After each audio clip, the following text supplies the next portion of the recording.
वारदातों के बाद पुलिस द्वारा घेर लिए जाते हैं डेरे। चोरी लूट की बड़ी वारदात के बाद पुलिस की दबिश पड़ती है डेरों पर। पुलिस के साथ बैठक में अपनी पीड़ा जाहिर की समाज के लोगों ने। कंजर समाज ने पुलिस के साथ बैठकर बताया क्या करती है पुलिस। पहले भी हो चुके हैं भरसक प्रयास कंजर समाज सुधार के। देवास से लेकर देश भर में कंजर समाज को चोरी, लूट, डकैती, हत्या, अपहरण सहित तमाम मामलों में संदेही माना जाता रहा है। अपवाद स्वरूप इस समाज के कई लोगों द्वारा इस तरह के अपराधों को अंजाम भी दिया जाता रहा है। कई प्रदेशों की पुलिस महीनों कंजर डेरों की खाक भी छानती है। असल अपराधियों को दबोचने के लिए सिगरेट के ट्राले, मोबाइल सहित इलेक्ट्रॉनिक सामान, कुंटलों से चांदी की बरामदगी ये तो साफ करती है कि कंजर समाज के कुछ लोग वारदात को अंजाम देते हैं तो कुछ सफेदपोश राजनीतिक हस्तक्षेप से उन्हें संरक्षण भी देते हैं। ऐसे ही कुछ लोगों की वजह से पूरा कंजर समाज आज तक बदनामी का बदनुमा दाग लंबे समय से झेलता आ रहा है। कंजर समाज को मुख्य धारा से जोड़ने के प्रयास लंबे समय से किए जा रहे हैं। समिति भी बनाई गई थी लेकिन सफलता अब तक नहीं मिल पाई है। इसी के तहत पिछले दिनों टोंक कला में कंजर सुधार समिति के लोगों द्वारा पुलिस के साथ बैठक आयोजित की गई, जिसमें सोन कक्ष STOP की मौजूदगी में समाज के लोगों द्वारा अपनी आप बीती सुनाई गई। बैठक से पूर्व STOP का पुष्पमालाओं से स्वागत किया गया। बैठक के दौरान कंजर समाज सुधार समिति के लोगों ने कई सवाल उठाए। कहा गया कि हम लोगों पर दबिश दी जाती है, जिसमें हमारे पढ़े लिखे बच्चों को पुलिस उठाकर ले जाती है और शराब या अन्य केस में फंसा देती है, जिससे बच्चों की पढ़ाई लिखाई खराब हो जाती है। इस पर STOP सोनकच्छ ने बताया कि ऐसा नहीं है, हम उन्हें ही सजा देंगे जो अपराध करेगा। बिना अपराध वाले लोगों पर कार्रवाई नहीं होगी, ये हमारा वादा है। तो कौन चोर है कौन साहूकार, बिना कानून वालों को आप इसे ये कर दोगे, फिर कैसे होएगा आपका इंसाफ बताओ। नहीं हाँ, देवास वाले ले गए। मेरे दोनों भाइयों को लोगे और मेरी बहन 20-25 साल की है ना, अभी हार्ट लेके कल हमारी बहन वो 2 भाइयों तो उनको भी लेके आए ताकि उनका लिस्ट जो HS लिस्ट में छोड़ें या जो इसमें जुड़े हुए हैं वो उससे दूर रहें।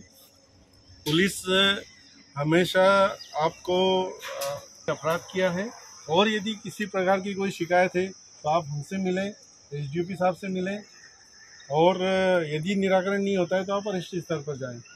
ऐसे हैं और सर्वप्रथम माँ सरस्वती, भगवान राम, हनुमान जी सभी देवताओं को याद करते हुए इस पुनीत कार्य की ओर आगे बढ़ने की कोशिश करते हैं, जिसका नाम है समाज सुधार। और समाज के लोग अपराध मुक्त हो, एक अच्छी जिंदगी जिए जो है दृष्टि से। जैसे एक वेश्या रहती है तो लगता है कि यार सारे वेश्यालय हैं, तो चोर तो लगता है कि सारे चोर हैं। तो ये SP महोदय से हम मिले थे, SP कलेक्टर महोदय से। उन्होंने कहा कि आप लोग प्रयास करो, सुधार के लिए कार्य करो। इस कड़ी में आज आपके इस पावन धरती पर हम लोगों को आने का अवसर मिला है। सभी को मैं प्रणाम करता हूँ।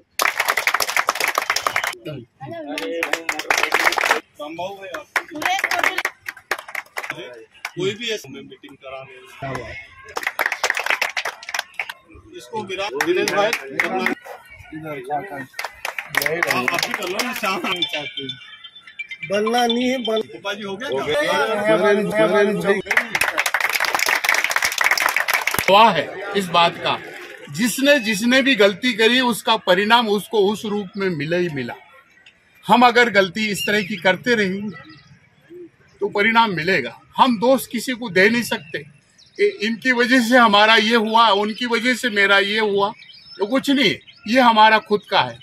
हम अपने आप में एक चीज को निश्चित कर लें कि हमारे घर में बच्चे हैं, हम क्यों नहीं दूसरे की बच्चे का छीन कर आ रहा हमारे बच्चे पाल रहे हैं। खुद एक बात नोट कर लो, समाज के बंधुओं कि जो मौका मिला है और भले भले अधिकारी आपके बीच में आकर समय देते हैं, इसको भूलो मत। इस समय को बिल्कुल आपने बात को निश्चिंत रहे कि यार हमारा आज बैठक रखी गई इसके बारे में आप क्या कहेंगे? आज यहाँ टोककला कंजर डेरे पर कंजर समाज के जो भी प्रमुख लोग हैं और यहाँ डेरे में जो रहवासीगण हैं उनकी मीटिंग ली गई। उसमें मुख्यतः ये काम हुआ, इन लोगों की जो शिकायत रहती थी कि पुलिस अनावश्यक हमारे कंजर लोगों को परेशान करती है, तो इसमें एक समिति उन लोगों के द्वारा डिसाइड किया गया है कि एक कंजर समाज सुधार समिति बनेगी, उसमें कुछ लोग रहेंगे। और हमारा भी ये है कि अगर ये लोग आपराधिक प्रवृत्ति छोड़ देते तो पुलिस भी इनको अनावश्यक परेशान नहीं करेगी और ये लोग भी पुलिस को सहयोग करेंगे और हमारा भी ये है कि हम भी इनको सहयोग करेंगे। मैम, इनका कहना है कि जब पुलिस आती है इनको उठा के ले जाती है और इन पर 34/2 या कुछ भी अपराध रख देती है, इसके बारे में क्या कहेंगे आप? ऐसा नहीं है, अगर इन लोग की ऐसी समस्या है तो हम आगे देखेंगे, पर अगर ये लोग ऐसा कुछ है तो हमारे नॉलेज में लाए, हम आगे देखेंगे। पुलिस भी कभी गलत लोगों पर कार्रवाई नहीं करती और हमारा आगे भी प्रयास रहेगा कि कोई भी निर्दोष व्यक्ति किसी भी कार्रवाई में ना हो। मैम, आपका नाम और पद? दीपा मांडवे, जो भी सोनभद्र।